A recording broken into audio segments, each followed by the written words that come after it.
ਵਾਹਿਗੁਰੂ ਜੀ ਕਾ ਖਾਲਸਾ ਵਾਹਿਗੁਰੂ ਜੀ ਕੀ ਫਤਿਹ।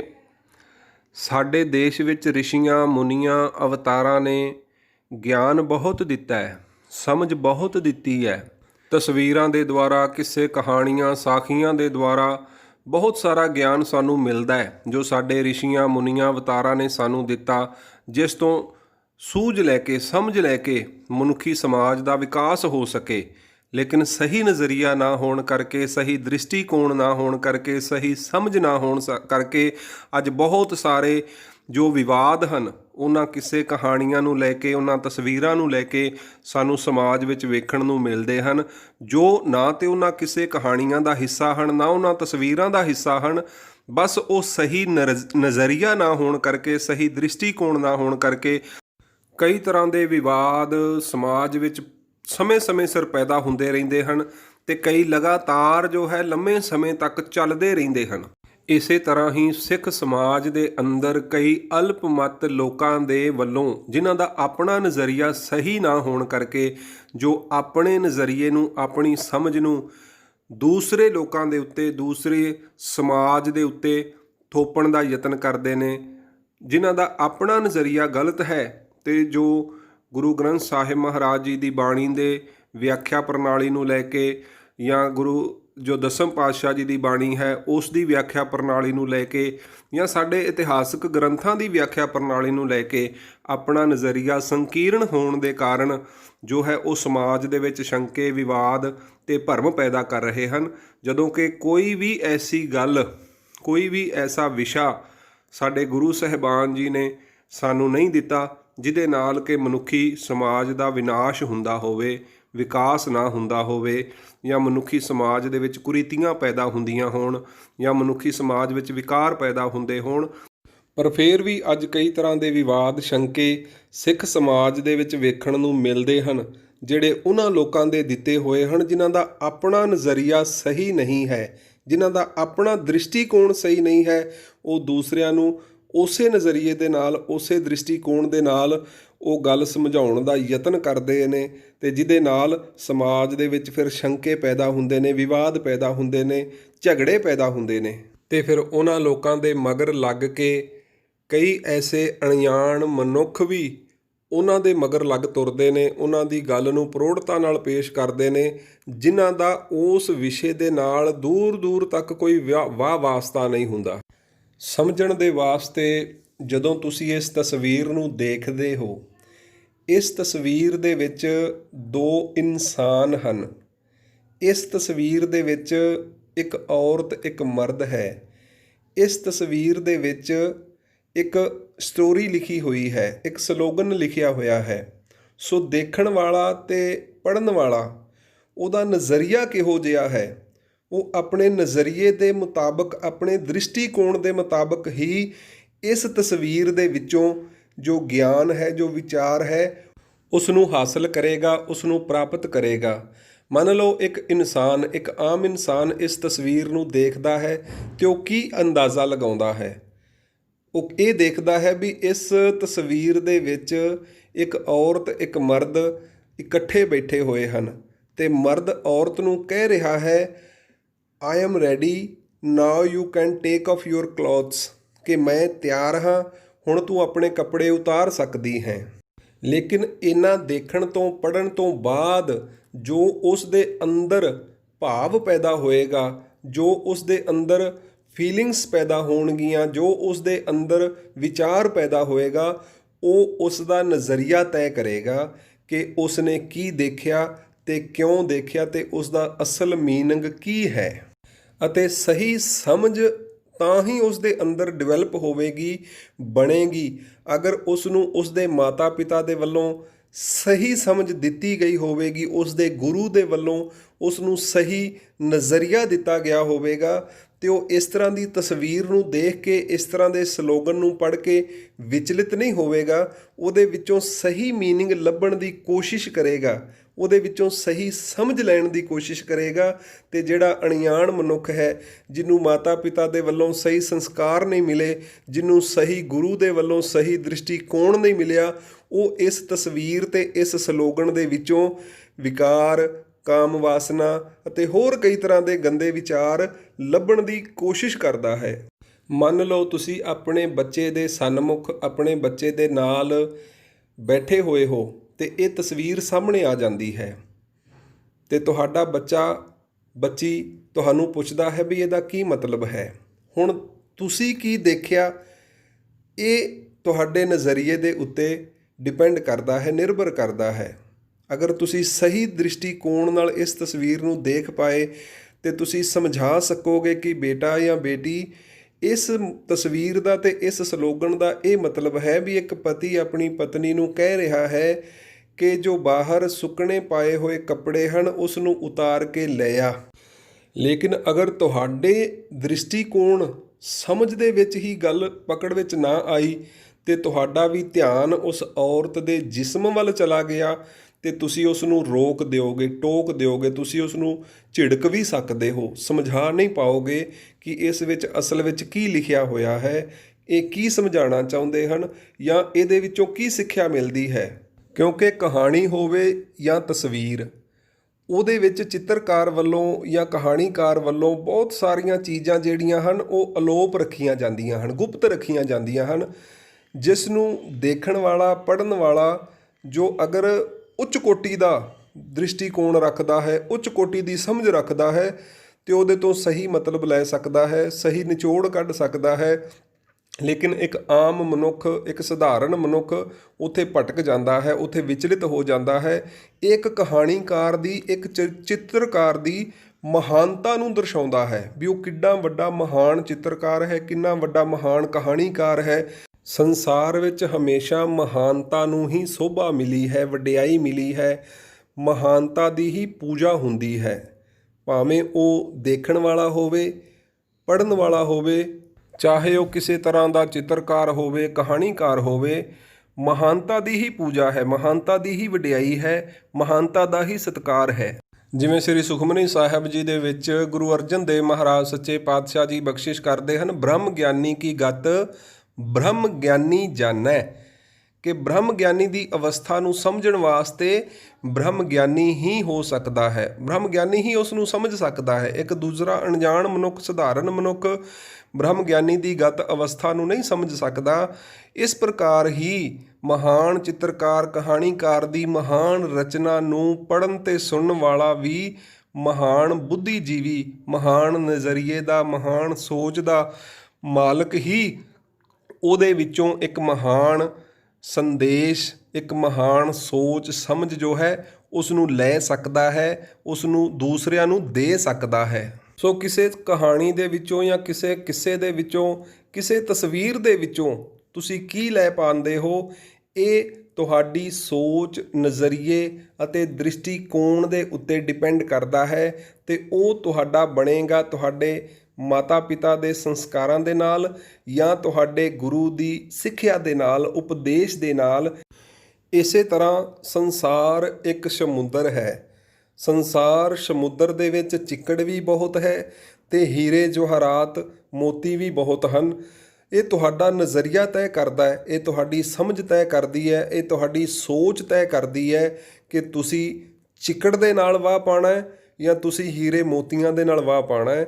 ਤੁਸੀਂ ਕੀ ਪ੍ਰਾਪਤ ਕਰਨਾ ਹੈ? ਤੁਸੀਂ ਇੱਕ ਤਲਾਬ ਦੇ ਵਿੱਚੋਂ ਕਮਲ ਫੁੱਲ ਦੀ ਤਰ੍ਹਾਂ ਪ੍ਰਗਟ ਹੋਣਾ ਹੈ ਜਾਂ ਤੁਸੀਂ ਇੱਕ ਤਲਾਬ ਦੇ ਵਿੱਚ ਡੱਡੂ ਬਣ ਕੇ ਤੇ ਚਿੱਕੜ ਤੇ ਜਾਲਾ ਛਕਦੇ ਰਹਿਣਾ, ਖਾਂਦੇ ਰਹਿਣਾ ਹੈ।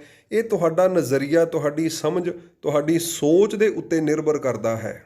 ਧੰਨ ਸ਼੍ਰੀ ਗੁਰੂ ਨਾਨਕ ਦੇਵ ਮਹਾਰਾਜ ਸੱਚੇ ਪਾਤਸ਼ਾਹ, ਧੰਨ ਸ਼੍ਰੀ ਗੁਰੂ ਗੋਬਿੰਦ ਸਿੰਘ ਮਹਾਰਾਜ ਸੱਚੇ ਪਾਤਸ਼ਾਹ, ਜਿਨ੍ਹਾਂ ਨੇ ਮਨੁੱਖ ਦੀ ਐਸੀ ਘਾੜਤ ਘੜ ਦਿੱਤੀ, ਮਨੁੱਖ ਨੂੰ ਇੱਕ ਐਸਾ ਨਾਯਾਬ ਜੀਵਨ ਦਿੱਤਾ ਜਿਸ ਦੀ ਕੋਈ ਮਿਸਾਲ ਦੁਨੀਆ 'ਤੇ ਨਹੀਂ ਹੈ। ਗੁਰੂ ਸਾਹਿਬ ਜੀ ਨੇ ਸਾਨੂੰ ਭੌਰ ਬਿਰਤੀ ਬਖਸ਼ਿਸ਼ ਕੀਤੀ, ਸਾਨੂੰ ਇੱਕ ਭੌਰੇ ਦੀ ਬਿਰਤੀ ਬਖਸ਼ਿਸ਼ ਕੀਤੀ।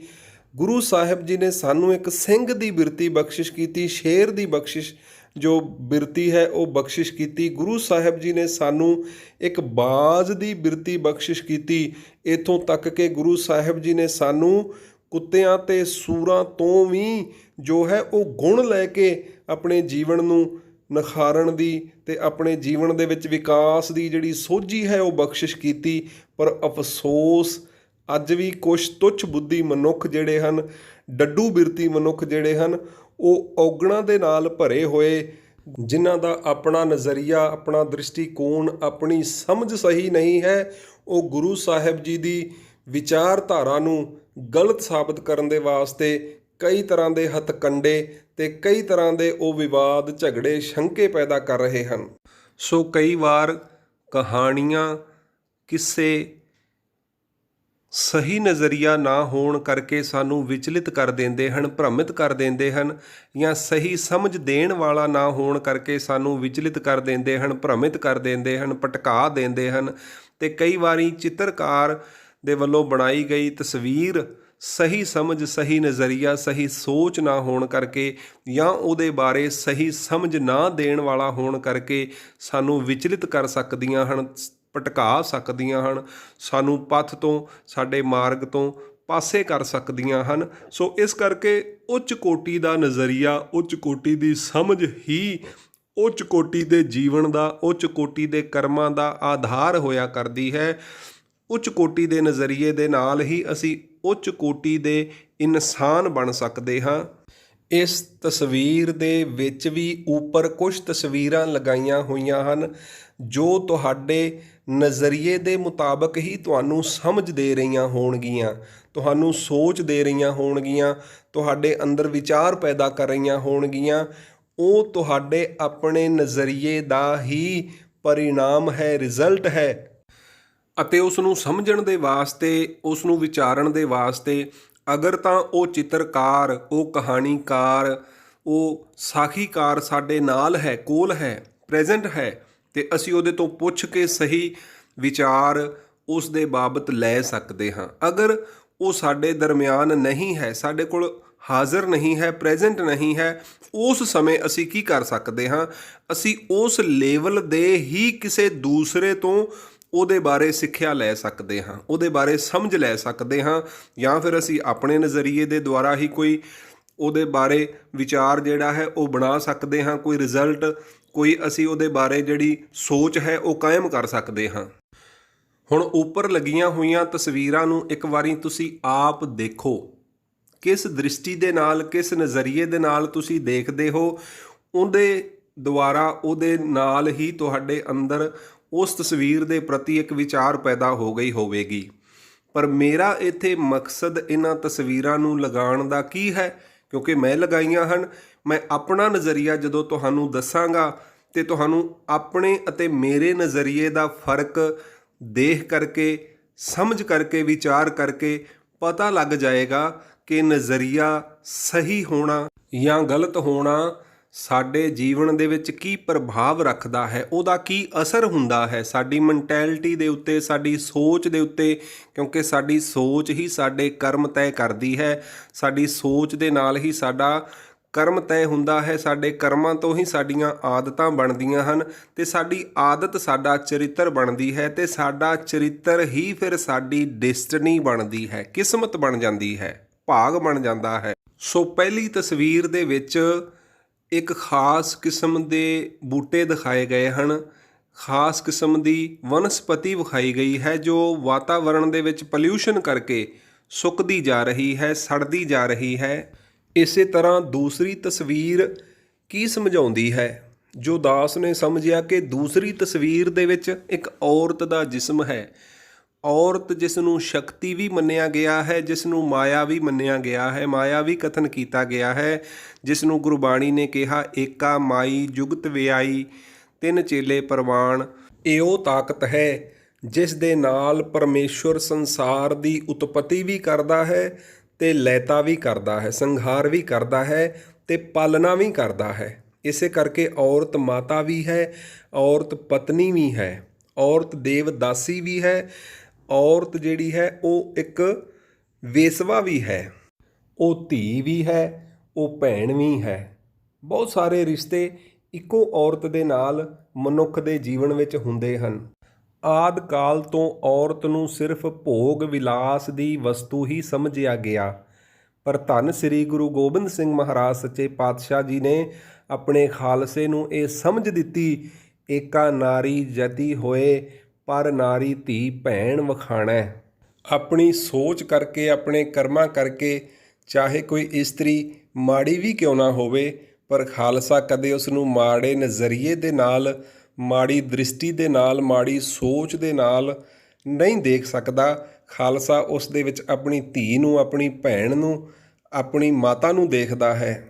ਇਸ ਕਰਕੇ ਕਾਮ ਤੋਂ ਹੀ ਸ੍ਰਿਸ਼ਟੀ ਪੈਦਾ ਹੋਈ, ਕਾਮ ਤੋਂ ਹੀ ਜੀਵਨ ਦੀ ਸ਼ੁਰੂਆਤ ਹੋਈ, ਅਤੇ ਇਹ ਕਾਮ ਹੀ ਹੈ ਜਿਹੜਾ ਮਨੁੱਖ ਨੂੰ ਰਮੇ ਹੋਏ ਰਾਮ ਪਰਮੇਸ਼ਵਰ ਤੱਕ ਪਹੁੰਚਣ ਦੇ ਵਿੱਚ ਸਭ ਤੋਂ ਵੱਡੀ ਰੁਕਾਵਟ ਹੈ। ਵੱਡੇ ਵੱਡੇ ਜੀਵਨ ਇਸ ਕਾਮ ਦੇ ਵਿੱਚ ਹੀ ਗਰਕ ਹੋ ਗਏ, ਖਤਮ ਹੋ ਗਏ, ਨਾਸ਼ ਹੋ ਗਏ। ਅਗਲੀ ਤਸਵੀਰ ਦੇ ਵਿੱਚ ਇੱਕ ਖੂਬਸੂਰਤ ਔਰਤ ਦੇ ਵੱਲੋਂ ਇੱਕ ਬੜਾ ਹੀ ਸੁੰਦਰ ਮਿੱਟੀ ਦਾ ਭਾਂਡਾ ਆਪਣੇ ਜਿਸਮ ਦੇ ਨਾਲ ਲਾਇਆ ਹੋਇਆ ਹੈ, ਆਪਣੇ ਹੱਥਾਂ ਦੇ ਨਾਲ ਚੁੱਕਿਆ ਹੋਇਆ ਹੈ। ਤੁਸੀਂ ਘੜਾ ਵੀ ਦੇਖ ਸਕਦੇ ਹੋ, ਤੁਸੀਂ ਉਸ ਔਰਤ ਨੂੰ ਵੀ ਦੇਖ ਸਕਦੇ ਹੋ। ਉਹਨਾਂ ਦੋਹਾਂ ਨੂੰ ਦੇਖਣ ਤੋਂ ਬਾਅਦ ਜੋ ਵਿਚਾਰ ਤੁਹਾਡੇ ਮਨ ਵਿੱਚ ਪੈਦਾ ਹੋ ਰਹੇ ਨੇ, ਉਹ ਤੁਹਾਡਾ ਨਜ਼ਰੀਆ ਤੈਅ ਕਰ ਰਿਹਾ ਹੈ, ਉਹ ਤੁਹਾਡਾ ਦ੍ਰਿਸ਼ਟੀਕੋਣ ਤੈਅ ਕਰ ਰਿਹਾ ਹੈ ਕਿ ਤੁਸੀਂ ਕਿਸ ਨਜ਼ਰੀਏ ਅਤੇ ਕਿਸ ਦ੍ਰਿਸ਼ਟੀਕੋਣ ਦੇ ਨਾਲ ਇਸ ਤਸਵੀਰ ਨੂੰ ਦੇਖਦੇ ਹੋ। ਮੈਂ ਜਿਸ ਨਜ਼ਰੀਏ ਦੇ ਨਾਲ ਇਸ ਘੜੇ ਨੂੰ ਦੇਖਿਆ ਅਤੇ ਦੇਖ ਕੇ ਮੇਰੇ ਮਨ ਵਿੱਚ ਜੋ ਵਿਚਾਰ ਆਇਆ ਉਹ ਕੀ ਸੀ? ਉਹ ਇਹ ਸੀ ਵੀ ਦੇਖੋ, ਇੱਕ ਉਹ ਮਿੱਟੀ ਜਿਹਨੂੰ ਅਸੀਂ ਆਪਣੇ ਜਿਸਮ ਦੇ ਨਾਲ ਲੱਗੀ ਨੂੰ ਪ੍ਰਵਾਨ ਨਹੀਂ ਕਰਦੇ। ਅਸੀਂ ਚਾਹੁੰਦੇ ਹਾਂ ਕਿ ਮਿੱਟੀ, ਘੱਟਾ, ਧੂੜ ਸਾਥੋਂ ਦੂਰ ਰਹੇ, ਲੇਕਿਨ ਉਸੇ ਮਿੱਟੀ ਨੂੰ ਜਦੋਂ ਇੱਕ ਘੁਮਿਆਰ ਨੇ ਪੱਟਿਆ, ਗੋਇਆ, ਉਸ ਨੂੰ ਇੱਕ ਆਕਾਰ ਦਿੱਤਾ ਅਤੇ ਭੱਠੀ ਦੇ ਵਿੱਚ ਭਖਾ ਕੇ, ਤਪਾ ਕੇ ਉਸ ਨੂੰ ਇੱਕ ਸੁੰਦਰ ਸਵਰੂਪ ਦਿੱਤਾ, ਅਤੇ ਉਹ ਮਿੱਟੀ ਵੇਖੋ ਅੱਜ ਕਿਵੇਂ ਇੱਕ ਮਨੁੱਖੀ ਜਾਮੇ ਦਾ ਸ਼ਿੰਗਾਰ ਬਣ ਗਿਆ। ਉਹ ਘੜਾ ਇੱਕ ਮਨੁੱਖੀ ਜਾਮੇ ਦਾ ਸ਼ਿੰਗਾਰ ਬਣ ਗਿਆ, ਜਿਸ ਮਿੱਟੀ ਨੂੰ ਅਸੀਂ ਹਰ ਰੋਜ਼ ਆਪਣੇ ਘਰੋਂ ਝਾੜੂ ਦੇ ਨਾਲ ਬਾਹਰ ਕੱਢ ਦਿੰਦੇ ਹਾਂ, ਆਪਣੇ ਜਿਸਮ ਤੋਂ, ਆਪਣੇ ਕੱਪੜਿਆਂ ਤੋਂ ਸਾਬਣ ਦੇ ਨਾਲ ਉਤਾਰ ਦਿੰਦੇ ਹਾਂ। ਉਹੀ ਮਿੱਟੀ ਜਦੋਂ ਕੁਮਹਾਰ ਦੇ ਹੱਥ ਆਈ ਅਤੇ ਆਕਾਰ ਲੈ ਕੇ ਉਸੇ ਮਨੁੱਖੀ ਜਾਮੇ ਦਾ ਸ਼ਿੰਗਾਰ ਹੋ ਗਈ। ਉਹੀ ਮਨੁੱਖ ਉਸੇ ਮਿੱਟੀ ਨੂੰ ਫਿਰ ਆਪਣੇ ਘਰ ਸੰਭਾਲ ਕੇ ਰੱਖਦਾ ਹੈ, ਉਸੇ ਮਿੱਟੀ ਨੂੰ ਫਿਰ ਬਾਹਰੋਂ ਖਰੀਦ ਕੇ ਆਪਣੇ ਘਰ ਦੇ ਅੰਦਰ ਲੈ ਆਉਂਦਾ ਹੈ। ਅਖੀਰਲੀ ਜੋ ਤਸਵੀਰ ਹੈ, ਜੋ ਕਮੱਖਿਆ ਦੇਵੀ ਦੇ ਮੰਦਰ ਦੀ ਤਸਵੀਰ ਹੈ, ਜਿਸ ਤਸਵੀਰ ਦੇ ਵਿੱਚ ਸਨਾਤਨੀ ਲੋਕ ਤੁਹਾਨੂੰ ਇਸਤਰੀ ਦੇ ਯੌਨ ਅੰਗ ਦੀ ਪੂਜਾ ਕਰਦੇ ਹੋਏ ਨਜ਼ਰ ਆ ਰਹੇ ਹਨ। ਕਿਉਂਕਿ ਸਿੱਖ ਸਮਾਜ, ਖਾਲਸਾ ਪੰਥ ਸਨਾਤਨ ਦੇ ਵਿੱਚ ਪੈਦਾ ਹੋਇਆ ਹੈ। ਸਨਾਤਨ ਦੇ ਵਿੱਚੋਂ ਨਹੀਂ ਪੈਦਾ ਹੋਇਆ, ਲੇਕਿਨ ਸਨਾਤਨ ਦੇ ਵਿੱਚ ਜ਼ਰੂਰ ਪੈਦਾ ਹੋਇਆ ਹੈ। ਇਸ ਕਰਕੇ ਸਨਾਤਨੀ ਕਰਮ ਕਾਂਡਾਂ ਦਾ ਅਤੇ ਸਿੱਖ ਸਮਾਜ ਦਾ, ਸਿੱਖੀ ਸਿਧਾਂਤਾਂ ਦਾ ਅਸੀਂ ਆਪਸ ਵਿੱਚ ਟਕਰਾਅ ਦੇਖਦੇ ਹਾਂ। ਕਈ ਥਾਵਾਂ 'ਤੇ ਸਾਨੂੰ ਸਾਡੇ ਕਈ ਅਲਪਮਤ ਅਗਿਆਨੀ ਲੋਕ ਜਿਹੜੇ ਆਪਣੇ ਆਪ ਨੂੰ ਵਿਦਵਾਨ ਸਮਝਦੇ ਹਨ, ਉਹ ਸਨਾਤਨੀ ਇਹਨਾਂ ਕਰਮ ਕਾਂਡਾਂ ਦਾ ਬਹੁਤ ਹੀ ਭੱਦੇ ਸ਼ਬਦਾਂ ਦੇ ਨਾਲ, ਬਹੁਤ ਗਲਤ ਤਰੀਕੇ ਦੇ ਨਾਲ ਉਹ ਖੰਡਨ ਕਰਦੇ ਹਨ, ਉਹ ਵਿਰੋਧਤਾ ਕਰਦੇ ਹਨ, ਜਿਹਦੇ ਨਾਲ ਸਮਾਜ ਦੇ ਵਿੱਚ ਜੋ ਹੈ ਕੁੜੱਤਣ ਪੈਦਾ ਹੁੰਦੀ ਹੈ, ਵਿਰੋਧ ਪੈਦਾ ਹੁੰਦਾ ਹੈ, ਮਨਮੁਟਾਵ ਪੈਦਾ ਹੋ ਜਾਂਦੇ ਹਨ।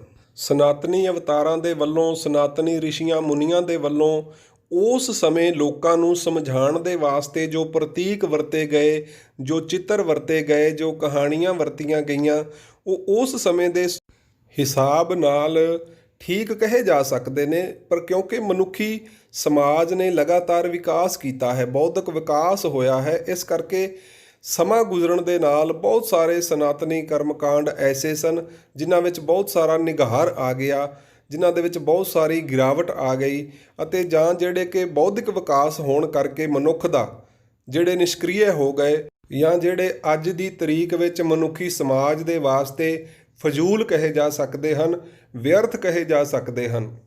ਪਰ ਫਿਰ ਵੀ ਉਹਨਾਂ ਦਾ ਜੋ ਚਲਨ ਹੈ ਉਹ ਸਨਾਤਨ ਸਮਾਜ ਦੇ ਵਿੱਚ ਬਾਦਸਤੂਰ ਜਾਰੀ ਹੈ, ਲੇਕਿਨ ਉਸ ਨੂੰ ਕਰਨ ਦਾ ਜੋ ਨਜ਼ਰੀਆ ਹੈ, ਜੋ ਸੋਚ ਹੈ, ਜੋ ਵਿਚਾਰ ਹੈ, ਉਹ ਅੱਜ ਉਹ ਨਹੀਂ ਹੈ। ਬਹੁਤ ਸਾਰੇ ਲੋਕ ਉਹਨਾਂ ਕਰਮ ਕਾਂਡਾਂ ਨੂੰ ਜਾਂ ਤਾਂ ਅੱਜ ਫੈਸ਼ਨ ਦੇ ਤੌਰ 'ਤੇ ਜਾਂ ਸਟੇਟਸ ਦੇ ਤੌਰ 'ਤੇ ਕਰਦੇ ਹਨ, ਜਾਂ ਫਿਰ ਉਸ ਨੂੰ ਮੌਜ ਮਸਤੀ ਦੇ ਵਾਸਤੇ ਉਹ ਕਰਦੇ ਹਨ। ਪਰ ਉਸ ਦਾ ਉਹ ਨਜ਼ਰੀਆ, ਉਹ ਸੋਚ ਅੱਜ ਖਤਮ ਹੋ ਚੁੱਕੀ ਹੈ। ਜਿਸ ਨਜ਼ਰੀਏ ਜਿਸ ਸੋਚ ਦੇ ਹਿਸਾਬ ਨਾਲ ਉਸ ਸਮੇਂ ਉਹਨਾਂ ਰਿਸ਼ੀਆਂ ਮੁਨੀਆਂ ਅਵਤਾਰਾਂ ਨੇ ਮਨੁੱਖ ਨੂੰ ਉਹ ਪ੍ਰਤੀਕ ਦਿੱਤੇ, ਉਹ ਚਿੰਨ੍ਹ ਦਿੱਤੇ, ਪਰ ਮਨੁੱਖ ਅੱਜ ਉਸ ਨੂੰ ਕਿਸੇ ਹੋਰ ਸੰਦਰਭ ਦੇ ਵਿੱਚ ਕਿਸੇ ਹੋਰ ਨਜ਼ਰੀਏ ਦੇ ਨਾਲ ਦੇਖਦਾ ਹੈ, ਸਮਝਦਾ ਹੈ। ਖਾਲਸਾ ਅਕਾਲ ਦਾ ਪੁਜਾਰੀ ਹੈ। ਗੁਰੂ ਨਾਨਕ ਦੇਵ ਮਹਾਰਾਜ ਸੱਚੇ ਪਾਤਸ਼ਾਹ ਜੀ ਅਤੇ ਗੁਰੂ ਗੋਬਿੰਦ ਸਿੰਘ ਮਹਾਰਾਜ ਸੱਚੇ ਪਾਤਸ਼ਾਹ ਜੀ ਨੇ ਸਾਨੂੰ ਗੁਰਬਾਣੀ ਦੇ ਦੁਆਰਾ, ਦਸਮ ਬਾਣੀ ਦੇ ਦੁਆਰਾ ਬੜੀ ਸੁੰਦਰ ਜੀਵਨ ਜਾਚ ਤੇ ਬਹੁਤ ਸੁੰਦਰ ਨਜ਼ਰੀਆ, ਦ੍ਰਿਸ਼ਟੀਕੋਣ ਬਖਸ਼ਿਆ ਹੈ, ਜੀਵਨ ਆਚਰਣ ਬਖਸ਼ਿਸ਼ ਕੀਤਾ ਹੈ। ਸੋ ਮੈਂ ਸਮਝਦਾ ਹਾਂ ਵੀ ਇੱਕ ਸਿੱਖ ਦਾ ਜੋ ਨਜ਼ਰੀਆ ਹੈ ਉਹ ਗੁਰੂ ਵਾਲਾ ਹੋਣਾ ਚਾਹੀਦਾ ਹੈ। ਉਹ ਆਪਣੇ ਗੁਰੂ ਦੀ ਨਜ਼ਰ ਦੇ ਨਾਲ ਸੰਸਾਰ ਨੂੰ ਦੇਖੇ, ਉਹ ਆਪਣੇ ਗੁਰੂ ਦੇ ਦ੍ਰਿਸ਼ਟੀਕੋਣ ਦੇ ਨਾਲ ਸੰਸਾਰ ਨੂੰ ਦੇਖੇ, ਉਹ ਆਪਣੇ ਗੁਰੂ ਦੇ ਸਿਧਾਂਤ ਦੇ ਨਾਲ ਹਰ ਇੱਕ ਕਰਮ ਨੂੰ ਦੇਖੇ। ਤਾਂ ਹੀ ਇੱਕ ਸਿੱਖ ਜੋ ਹੈ ਉਹ ਖਾਲਸ ਹੋ ਸਕਦਾ ਹੈ, ਖਾਲਸਾ ਹੋ ਸਕਦਾ ਹੈ। ਸੋ ਮੈਂ ਆਸ ਕਰਦਾ ਵੀ ਮੇਰੀ ਇਹ ਕੋਸ਼ਿਸ਼ ਆਪ ਜੀ ਦੇ ਨਜ਼ਰੀਏ ਨੂੰ, ਆਪ ਜੀ ਦੇ ਦ੍ਰਿਸ਼ਟੀਕੋਣ ਨੂੰ ਗੁਰੂ ਵਾਲਾ ਦ੍ਰਿਸ਼ਟੀਕੋਣ, ਗੁਰੂ ਵਾਲਾ ਨਜ਼ਰੀਆ ਬਣਾਉਣ ਦੇ ਵਿੱਚ ਸਾਰਥਕ ਸਿੱਧ ਹੋਵੇਗੀ। ਆਪ ਸਮੂਹ ਸਾਧ ਸੰਗਤ ਦੇ ਵੱਲੋਂ ਮਿਲ ਰਿਹਾ ਸਹਿਯੋਗ ਅਤੇ ਪਿਆਰ ਹੀ ਮੈਨੂੰ ਇਸ ਤਰ੍ਹਾਂ ਦੀ ਕੋਸ਼ਿਸ਼ ਕਰਨ ਦੀ ਹਿੰਮਤ ਬਖਸ਼ਿਸ਼ ਕਰਦਾ ਹੈ। ਸੋ ਉਮੀਦ ਕਰਦਾ ਹਰ ਵਾਰ ਦੀ ਤਰ੍ਹਾਂ ਆਪ ਜੀ ਮੇਰੀ ਇਸ ਕੋਸ਼ਿਸ਼ ਨੂੰ ਵੀ ਪਿਆਰ, ਸਤਿਕਾਰ ਤੇ ਸਹਿਯੋਗ ਦਿਓਗੇ। ਇਸ ਚੈਨਲ ਨੂੰ ਸਬਸਕ੍ਰਾਈਬ ਕਰਕੇ ਬੈਲ ਦਾ ਬਟਨ ਦਬਾ ਦਿਓ ਤਾਂ ਕਿ ਆਉਣ ਵਾਲੇ ਵਿਚਾਰ ਵੀ ਆਪ ਜੀ ਨੂੰ ਸਮੇਂ ਸਿਰ ਮਿਲਦੇ ਰਹਿਣ। ਵਾਹਿਗੁਰੂ ਜੀ ਕਾ ਖਾਲਸਾ, ਵਾਹਿਗੁਰੂ ਜੀ ਕੀ ਫਤਿਹ।